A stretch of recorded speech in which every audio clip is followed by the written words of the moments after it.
મિત્રો weather information આપનું સ્વાગત છે અને હું છું ખતીવારી અતુલ પારમાન કરીને આજના મિત્રો આપણે વર્ષ 2023 માતા મહિનાનું એક અનુમાન આપવાનું છે. આમ જોવા જઈએ તો આપણે દર મહિને કોઈનું અનુમાન આપતા હોય છે, જેમાં જાન્યુઆરી અંદર પણ આપણે એક અનુમાન આપ્યું હતું, ફેબ્રુઆરીમાં પણ અનુમાન આપ્યું અને આ વર્ષે આ માર્ચ મહિનામાં આપણે મધ્યમમાં આવ્યું છે એટલે અડધો માર્ચ મહિનો જતો રહ્યો. અત્યારે આપણે માર્ચ મહિનામાં પણ એક આપણે અનુમાન આપવું છે. જો એપ્રિલ મહિનામાં એન્ડમાં પણ આપણું વાર્ષિક કાર્યક્રમમાં પણ આવે છે, એ પણ સંપૂર્ણ ટેકનોલોજી આધારે છે. પણ અત્યારે સુધીમાં આપણે જે અનુમાન આવતા હોય, જે અનુમાન આપણા જેથી વિજ્ઞાન આધારે હોય, જેમાં કાતરા હોય છે, હોરી પવન હોય, ચકવા, એમાં માવઠાની તિથિ હોય, તમામ જે લક્ષણો બનાવતા હોય તેના આધારે આપણે એક અનુમાન આપવાનું છે.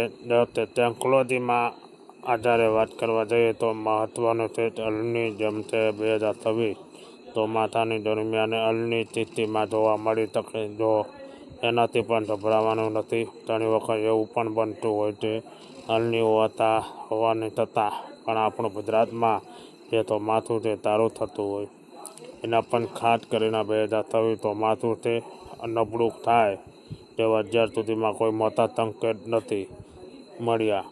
એટલે અત્યારે આપણે કોઈ ગભરાવાની જરૂર નથી. એની વિશે પણ આગળ ઉપર આપણે વાત કરીશું. અને એપ્રિલમાં એન્ડમાં અથવા મે મહિનામાં અંદર આપણે આપણું વાર્ષિક કાર્યક્રમ આવશે, એની અંદર સતત આપણે જણાવી દઈશું કે જેથી વિજ્ઞાન આધારે આપણે જે વાત કરતા હોય એની અંદર જોવા જઈએ તો અત્યાર સુધીમાં 3 પરિસ્થિતિમાં જેવી જોવા મળી છે. જે આવનારું વર્ષ એટલે 2023માં ચોમાસું સારું થવાની સંકેત આપી રહ્યા છે. એની અંદર ખાસ કરીને મહા મહિનાનું હતું, એટલે મહા મહિનામાં અંદર જે માવઠાની જે દિવસે હતા એની જે કન્ડિશન હતું તેવું બતાવે છે. આવનારું વર્ષ તો સારું થવાનું છે. હોરીનો પવન જેને પણ સારા ચોમાસાની સંકેત આપ્યા છે. અને એ સાથે કાતરા જોઈએ તો કાતરાની દ્રષ્ટિ વચ્ચે કદાચ એ બેથી જે આવે પેલો વરસાદ પણ મધ્યમમાં થાય, તે અંદર ચોમાસું મધ્યમમાં સારું રહે એવા સંકેત આપ્યા છે. એટલે એક પ્રકારના નોર્મલ ચોમાસું રહી શકે છે. બહુ ઓછો વરસાદ પણ નહીં, બહુ વધારે વરસાદ પણ નહીં. 1-2 વરસાદ કદાચ એક પડે તો એક અંદર ચોમાસું સારું રહે એવા સંકેત કાતરાનો પણ આપ્યા છે. હવે આગળ ઉપર જે સંકેત છે જેમાં ખાસ કરીને 38નો પવન, ત્યાર પછી 33 દનૈયા, આજે અમુક કન્ડિશન હજી જોવાની હોય પણ જેથી વિજ્ઞાન આધારે જોતા હોય આપણે જેનું અનુમાન આપશે. જો એ અનુમાન અત્યારે ખબર પડશે તો પણ અત્યાર સુધીમાં જેટલા પણ જેથી વિજ્ઞાન આધારે લક્ષણો હોય, તમામ લક્ષણો સારા ચોમાસાના સંકેત આપી રહ્યા છે.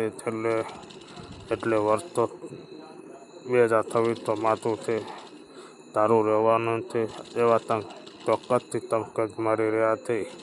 અત્યારે પણ જોવા જઈએ તો આ ફાગણ મહિનાનો આપણે લગભગ કહી શકાય 70% દિવસો છે પૂરા થઈ ગયા છે. હવે 30% ફાગણ મહિનો બાકી છે.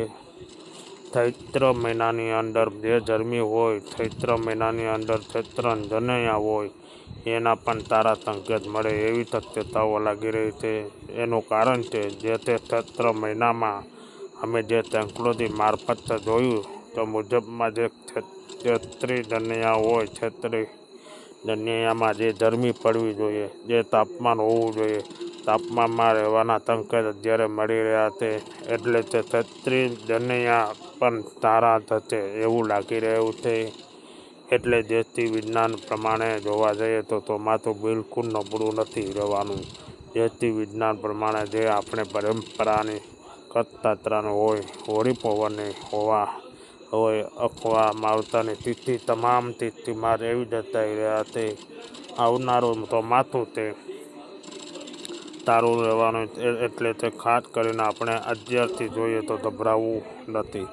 અત્યારે અલનની જે વાત આવી છે એને લઈને માર્કેટમાં અંદર ઘણા બધા લોકો અફવા ફેલાવી રહ્યા છે.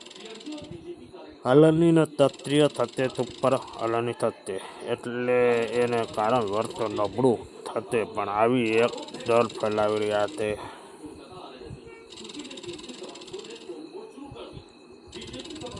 તો આવી અફવા કોઈ આવવાનું નથી, જડથી ડરવાનું નથી, તો માથું તે તારું જ જવાનું છે એવું દત્તિદત્ત મારું માનવું છે. ચોક્કસ વાત તે મને અલની સત્ય થવાની પૂરી સંભાવના એમાં કદાચ આ વર્ષે 3 અલની પણ થઈ શકે. એનો મતલબ એવો નથી આપણા વર્ષ જે નબળું થવાનું તે વર્ષ સારું થવાનું. બીજાના અને સંકેત મળ્યા આગળ ઉપર પણ ટૂંક હતે આપણે જે જોયું તે આપણે માર્ચ મહિનામાં અનુમાન આપ્યું. જાન્યુઆરી પણ આપણે અનુમાન આપ્યું હતું ચોમાસું સારું થશે. ફેબ્રુઆરીમાં પણ આપણે આપણા સારા ચોમાસાની સંકેત આપ્યા હતા. હવે માર્ચ મહિનામાં પણ આપણે સારા ચોમાસા સંકેત મળી ગયા. એનો મતલબ હવે એવો થાય છે એપ્રિલ મહિનામાં જે આપણે વાર્ષિક સંકલોથી આધારે જાહેર કરશું તેમાં પણ સારા ચોમાસાની કાર્યક્રમ જાહેર થઈ શકે. એટલે અત્યાર સુધી જોવા જઈએ તો ચોમાસું મધ્યમ સામાન્ય ચોમાસું રહેવાનો સંકેત મળી રહ્યા છે. ચોમાસું નબળું બિલકુલ થવાનું નથી, એટલે કોઈ મિત્ર ડરવાનું ગભરાવાનું નથી. એ જ ચોક્કસ વાત છે. છેલ્લા 2-3 વર્ષની અંદર જે વરસાદ પડ્યા એમાં કદાચ થોડું વરસાદ પણ માત્ર ઓછી રહી શકે પણ ચોમાસું નબળું નહીં થાય. ચોક્કસ વાત મને અત્યારે લાગી રહ્યું છે. એટલે માર્ચ મહિનામાંથી અત્યારે વાત કરી રહ્યા છો જો તે અત્યારે વાત કરી એમાં આગળ જતા કોઈ ફેરફાર પણ સંભવ છે. આગળ શું ફેરફાર થશે જ્યારે આપણે આગળ આવતા મહિને વાત કરશું ત્યારે આ મહિનામાં અનુમાન પ્રમાણે જે આપનું લખવું આપણે જણાવવાનો પ્રયાસ કર્યો છે વિશે માહિતી એક જ વિડીયો આવશે. ત્યારે આ વિડીયો અંદર એટલું અંતરમાં દરેક મિત્રોને આ વિડીયો લાઈક આપીને દરેક ગ્રુપમાં શેર કરવો જોઈએ. યુટ્યુબમાં ચેનલને સબસ્ક્રાઈબ કરજો અને ન સમજે તો અંદર વાંચી લેજો. જય જવાન, જય કિસાન.